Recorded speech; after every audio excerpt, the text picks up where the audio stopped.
Skin কেয়ারে chemical peeling এর জনপ্রিয়তা এতটা বেড়ে গিয়েছে যে এখন বিভিন্ন রকমের কোম্পানিও তাদের স্কিন কেয়ারে বা সিরাম আকারে কেমিক্যাল পিল বাজারে প্রোভাইড করছে।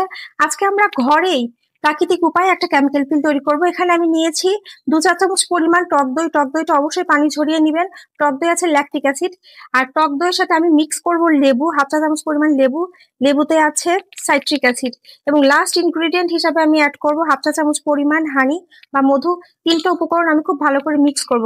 ভিউয়ার্স, কেমিক্যাল পিলিং এর কাজ হচ্ছে আমাদের স্কিনকে এক্সফোলিয়েট করা, ভেতর থেকে আমাদের ডার্ট নোংরা সব বের করে নিয়ে আসে এবং ত্বককে চকচকে ঝকঝকে করে। আর এখানে আমি যে লেবুটা নিয়েছি আর টক দই নিয়েছি, এরাও ঠিক সেম একই কাজ করে, আমাদের ত্বককে ভেতর থেকে এক্সফোলিয়েট করে, কিন্তু ভীষণ ন্যাচারাল এবং মাইল্ড উপায়ে। দেখুন ভিউয়ার্স, ঠিক এইভাবে আমরা আমাদের ত্বকে এই কেমিক্যাল পিল প্যাকটা অ্যাপ্লাই করব আর 20 থেকে 25 মিনিট রেখে ধুয়ে ফেলবো। রেগুলার ব্যবহারের ফলে আমরাও পাবো ঝকঝকে তকতকে দাগহীন উজ্জ্বল ত্বক।